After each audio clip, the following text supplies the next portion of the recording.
வணக்கம். என் குருநாதர் எழுத்து சித்தர் பாலகுமார் சார் அவர்களை மனதார வணங்கிவிட்டு உங்களுடன் பேச தொடங்குகிறேன். அண்ணன் எடப்பாடி அவர்கள் சம்பந்தமா எடப்பாடி அண்ணனுக்கு சில கேள்விகளை முன்வச்சிருந்தேன். தொடர்ந்து ஒரு 6 கேள்விகளை கேட்டிருந்தேன். அதே போல எடப்பாடி அண்ணன்ட்ட நான் கேட்கக்கூடிய, அதாவது அதிமுகவினுடைய லட்சக்கணக்கான தொண்டர்கள் சார்பாக, ரத்தங்கள் சார்பாக கேட்கக்கூடிய கேள்வி. இதுக்கு முன்னாடி என்னென்ன கேள்விகள் கேட்டிருந்தேன் அப்படிங்கிறது பழைய வீடியோவில் இருக்கு. இதற்கு முன்னாடி பதிவு செய்த வீடியோவில் அதுல என்ன கேட்டிருந்தேனாக்க, அதிமுகவோட பாஜக கூட்டணி அமைச்சிருக்கா, இல்ல பாஜகவோட அதிமுக கூட்டணி வச்சிருக்கா. 2வது கேள்வி என்ன கேட்டிருந்தேன் அப்படின்னு சொன்னாக்க, கூட்டணி ஆட்சின்னு சொல்றாங்களே, 2026 தேர்தலில் அதிமுக தனித்து ஆட்சி அமைக்க போதா, இல்ல கூட்டணியில் இடம் தந்து கூட்டணி ஆட்சியாக அது இடம்பெறப் போகிறதா? 2வது கேள்வி கேட்டிருந்தேன். 3வது கேள்வியா, டெல்லி போல பாஜக ஆட்சியை இங்க அமைப்போம் அப்படின்ட்டுலாம் சொல்லி பல மாநிலங்கள் எல்லாம் உதாரணம் சொல்லிட்டு இருக்காங்க, அமித்ஷா உள்ளிட்ட தமிழகத்தினுடைய அத்தனை தலைவர்களும். அப்ப 2026 தேர்தலில் இங்க தமிழகத்துல பாஜகவுடைய ஆட்சி அமைய போகுதா, இல்ல அதிமுக தான் ஆட்சி அமைக்க போதா? இது ஒரு கேள்வியா எடப்பாடி அண்ணன் கிட்ட கேட்டிருந்தேன். எடப்பாடி அண்ணனுக்கும் இத கேள்வி இருக்கும் மனசுல, பாவம். அதே போல புரட்சி தலைவர் அப்படின்னு எம்ஜிஆரா சொல்லியிருக்கோம், புரட்சி தலைவி அப்படின்னு ஜெயலலிதா அம்மாவை சொல்லிக்கிட்டு இருக்கோம். இப்ப அண்ணனுக்கு, எடப்பாடி அண்ணனுக்கு புரட்சி தமிழன் அப்படின்னு இது சத்யராஜுக்கு அப்படி ஒரு பட்டம் கொடுத்துருந்தாங்க. பரவாயில்ல, அவர் ஏன் என் பட்டத்தை எடுத்துக்கிட்டீங்கன்னா அவர் ஒன்றும் கேட்கல. புரட்சி தமிழன் அப்படின்னு ஒரு பட்டத்தை அண்ணன் எடப்பாடி அண்ணன் உங்களுக்கு கொடுத்துருக்கோம். இப்போ முருகனுக்கு அந்த பேரை கொடுக்குறாங்க, பட்ட பேர், அந்த புரட்சி தலைவர்னு. இது எம்ஜிஆரையும் முருகனையும் இப்படி கம்பேர் செய்யலாமா, கடவுளுக்கு நிகரானவரையும் கடவுளையும் இப்படி சொல்லலாமா அப்படிங்கிற ஒரு கேள்வியும் நிறைய பேர் இப்போ கேட்டு கிண்டல் பண்ணிட்டு இருக்கிறாங்க. அதுக்கும் அண்ணன் பதில் சொல்லணும்னு கேட்டிருந்தேன்.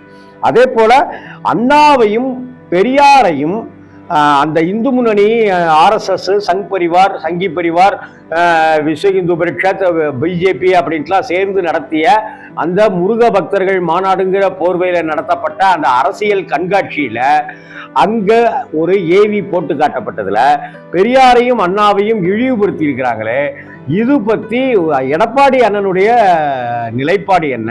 ஏன்னா எடப்பாடி அண்ணனுக்கு முக்கிய பங்கு இருக்கு. ஏன்னா அவர் அண்ணா திராவிட முன்னேற்ற கழகம்னு வச்சிருக்கீங்க. நான் கூட ஒரு வீடியோவில் பேசியிருந்தேன். அப்ப அதிமுக அண்ணா திராவிட முன்னேற்ற கழகத்தை ஆடுறதை எடுத்துட்டாக்க திராவிட முன்னேற்ற கழகம்னு ஆயிடும். ஏற்கனவே திமுக, ஸ்டாலின் அப்படி இப்படிலாம் கட்சி இருக்கு, தலைவர் இருக்காங்க. அதனால நீங்க அப்படி வைக்க முடியாது. சரி, தீய எடுத்துட்டு மூக்க முன்னேற்ற கழகம் அப்படின்னு வச்சீங்கன்னாக்கா, மூக்க அப்படின்னு சுருக்கி சொன்னீங்கன்னாக்க, நீங்க பேசுற இடத்துலலாம் மூக்கானாக்க கருணாநிதி அப்படின்னு ஆயிடும். அதனாலேயும் உங்களுக்கு சிக்கல் இருக்கு. சரி, ஏமுக எடப்பாடி முன்னேற்ற கழகம் அப்படின்னு வச்சிடலாமா அப்படிங்கிற ஒரு யோசனையையும் நான் எடப்பாடி அண்ணனுக்கு தெரியப்படுத்தியிருந்தேன். இப்பவும் நான் அதை தெரியப்படுத்திக்கிறேன். அப்புறம் RSS கொடியை அசைத்து விழாவை துவக்கி வைத்ததற்காக தளவாய் சுந்தரத்தை கட்சியிலிருந்து, பொறுப்புல இருந்து நீக்கி அப்புறமா சேர்த்துக்கிட்டீங்க. இப்ப எஸ்பி வேலுமணி RSS 100ஆண்டு விழாவையொட்டி மோகன் பகவத்துக்கு வேலுலாம் பரிசு கொடுத்துருக்கிறாரு.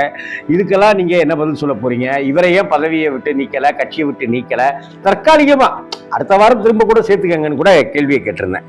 இப்ப 7வது கேள்வியா நான் வைக்கிறது என்ன எடப்பாடி என்னன்ட்டானாக்க, அண்ணே நீங்க பாஜக கிட்ட போய் டெல்லிக்கு போனீங்க, 3 கார்ல சினிமாவில் வர மாதிரி 3 கார், இங்க இருந்து அங்க வரைக்கும் ஒரு கார், அந்த முக்குல இருந்து அந்த முக்குக்கு இன்னொரு கார், அந்த முக்குல இருந்து அடுத்த முக்குக்கு இன்னொரு கார்னு நீங்க போனீங்க. கேட்டாங்க டெல்லியில, நீங்க எதுக்குனே வந்திருக்கீங்க அப்படின்னு. கட்சி ஆபீஸ் எப்படி இருக்கு அப்படின்னு சுத்தி பார்க்க வந்தேன். சுவிட்ச் எல்லாம் சரியா இருக்கா, லைட் சுவிட்ச் போட்டா லைட் எரியுதா, ஃபேன் ஓடுதான்லாம் பார்க்க வந்திருக்கிறதா நீங்க சொன்னீங்க.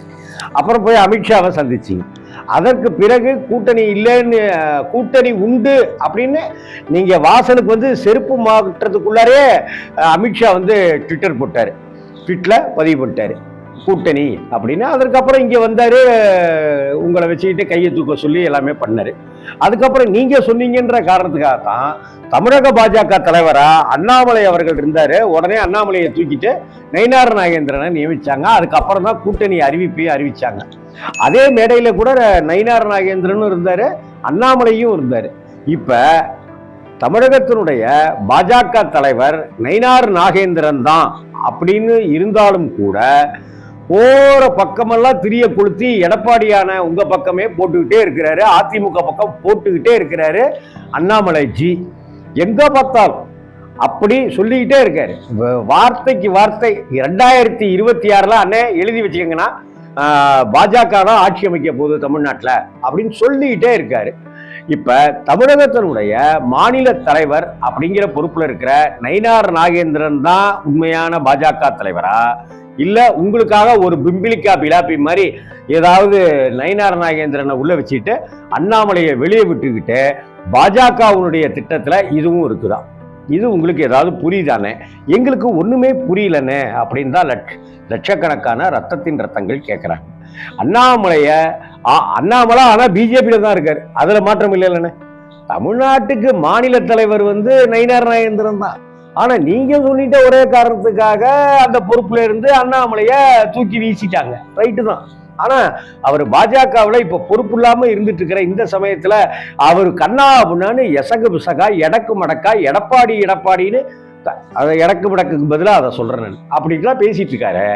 நீங்க உங்க மேலிடத்துல சொல்லி, அதாவது உங்க மேலிடத்துல சொல்லி கொஞ்சம் அண்ணாமலையை கொஞ்சம் அடங்கி வாசிக்க சொல்லுங்க அப்படின்னு சொல்லி கொஞ்சம் சொல்லுவீங்களா மாட்டீங்களா? இதுக்கு ஏதாவது ஒரு நடவடிக்கை கொஞ்சம் எடுத்தீங்கன்னா நல்லா இருக்கும்னே. அப்புறமா சூரனை வதம் செய்ய முருகன் புறப்பட்டு விட்டார், தமிழகத்தை காப்போம் அப்படின்னு சொல்லி இந்து முன்னணியும் பாஜகவும் தான் அந்த சூரனை அழித்து வதம் செய்ய போவதாக மதுரை முழுக்க போஸ்டர் ஒட்டப்பட்டிருக்கு. அதுல மருந்துக்கு கூட உங்க புகைப்படம் இல்லைன்னு. எப்படி எம்ஜிஆர் இறந்த பிற்பாடு ஒரு மெகா சைஸ்ல இருந்த எம்ஜிஆருடைய படங்கள், ஜெயலலிதாவுடைய படங்கள் பெருசாயிடுச்சு, எம்ஜிஆருடைய படம் ஸ்டாம்ப் சைஸா அனுச்சோம். அதே போல இப்ப ஜெயலலிதா படம் ஸ்டாம்ப் சைஸா ஆகி எடப்பாடி அண்ணன் உங்களுடைய படம் பெருசு பெருசா சூப்பரா பிரமாதமா வந்துட்டு இருக்கிற இந்த காலகட்டத்தில் அந்த 2026 தேர்தல்ல சூரனை வதம் செய்வது போல தமிழகம் காப்போம், அழித்து சூரர்களை அழித்து அப்படின்னு சொல்லி தமிழகத்தை காப்போம்னு மோடிஜியோட படமெல்லாம் வந்திருக்கே உடைய, அமித்ஷாவுடைய புகைப்படங்கள்லாம் வந்திருக்கே உடைய, உங்களுடைய போட்டோவை காணுமே. அப்ப இந்த சூரர்களைன்னு சொல்லப்படுகிறது திமுகவை அழிக்க போறது நீங்க இல்லையான்னு, திமுக ஆட்சியை அகற்றுவது நீங்க கிடையாதான்னு. அப்ப ஆட்சி அமைக்க போறது மோடிஜியினுடைய ஆட்களும் அமித்ஷாவுடைய ஆட்களும் பாஜகவுடைய ஆட்களும் தானே அப்படிங்கிறது என்னுடைய கேள்வி மட்டுமில்ல, ரத்தத்தின் ரத்தங்களாக இருக்கிற அதிமுக காரங்களுடைய கேள்வியும் கூட. இதற்கு நீங்க என்னன்னே பதில் சொல்ல போறீங்க? ஒவ்வொருத்தருடைய இதயமும் எம்ஜிஆரை என்னுடைய இதயக்கனி அப்படின்னு பேரறிஞர் அண்ணா சொன்னார். அந்த இதயக்கனி அப்படின்னு சொல்லி அண்ணா சொன்னாரு. இதயக்கனியாகவே எம்ஜிஆரை வைத்து இன்றைக்கும் கொண்டாடிட்டு பூஜித்து இருக்காங்க எத்தனையோ தொண்டர்கள். அவங்களுடைய இதயம்லாம் இன்னைக்கு லப்பு டப்பு லப்பு டப்பு லப்பு டப்பு லப்பு டப்பு லப்பு டப்பு லப்பு டப்புன்னு அடிச்சுக்குதுனே. நீங்க ஏதாவது பதில் சொன்னீங்கன்னாக்க அந்த லப்பு டப்பு சீராக இயங்கும். லப்டப் லப்டப் லப்டப் லப்டப் அப்படின்னு இயங்கும். அதுக்கு உங்ககிட்ட ஏதாவது பதில் இருந்தாக்க கொஞ்சம் அதிமுகவுடைய தொண்டர்களுக்கு சொல்லணும். ஏன்னாக்க நீங்க அதிமுக கட்சியினுடைய பொதுச் செயலாளர், அதுக்காக சொல்றேன், வேற எதுக்காகவும் இல்லை. இதே நீங்க பிஜேபியில நீங்க இருந்தீங்கன்னாக்க நான் அதுக்கு சொல்லியிருக்க மாட்டேன், கேட்டிருக்க மாட்டேன். உங்களை பாஜகவில் நீங்க முக்கிய பொறுப்புல இருந்தீங்கன்னாக்க உங்களை கேட்டிருக்க மாட்டேன். ஆனா அதிமுகவில் முக்கிய பொறுப்புல, தலைமை பொறுப்புல, ஹெட் ஆஃப் த டிபார்ட்மெண்ட்ல இருக்கிற ஒருத்தர் இதுக்கு எல்லாரும் பதில் சொல்ல மாட்டாரான்னு எடப்பாடிங்கிற அந்த ஊரை நோக்கி எல்லா ரத்தத்தின் ரத்தங்களையும் எட்டி எட்டி உங்க வாயவே பார்த்துட்டு இருக்காங்கண்ணே. எடப்பாடி என்ன கொஞ்சம் பதில் சொல்லுங்கண்ணே. இப்படிப்பட்ட கேள்விகள் தான். அப்ப எடப்பாடியை இந்த 2026 தேர்தல் டம்மியாக்க பார்க்கிறதா பாஜக அப்படிங்கிற கேள்விதான் வருது.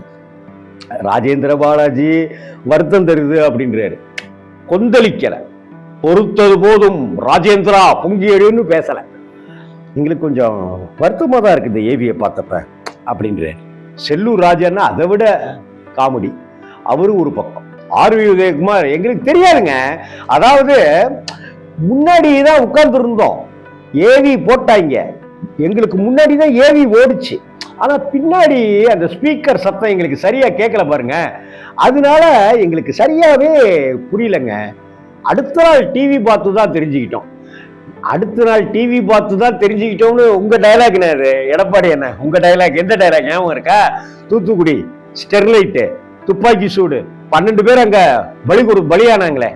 அப்ப எனக்கு எதுவும் தெரியாதுங்க, நான் டிவி பார்த்து தான் இந்த சுட்டு கொன்னதே எனக்கு தெரியும் அப்படின்னு நீங்க வாய் கூசாம மனம் கோசாம மனம் நோவாம சொன்னீங்களே, அதே பாடியில அந்த மாநாட்டில் கலந்துகிட்ட நம்ம முன்னாள் அமைச்சர்கள் அவங்கெல்லாம் சொன்னாங்கண்ணே, நாங்க முன்னாடி தான் பார்த்துட்டு இருந்தோம் ஏவிய, பின்னாடி சவுண்டு கேட்டுச்சு, எங்களுக்கு சரியாவே புரியல, அப்புறம் வெளியில வந்த பிற்பாடு தான் எங்களுக்கு தெரிஞ்சதுன்னு சொன்னாங்க. அண்ணே, எடப்பாடி அண்ணனுக்கு இந்த 8 கேள்விகள் போன வீடியோக்கள்ல இருக்கு, இந்த கேள்வி எல்லாம் சேர்த்து இந்த 8 கேள்விகளுக்கும் எடப்பாடி அண்ணன் பதில் சொல்லிட்டாருனாக்க உண்மையிலேயே எங்க மனசு ஆறும்னே, மனசு ஆறும், வெந்து நொந்து போயிருக்கும். எடப்பாடி அண்ணன் பதில் சொல்லுங்க. வணக்கம்ண்ணே, வணக்கம்ண்ணே, வணக்கம்ண்ணே, வணக்கம்ண்ணே.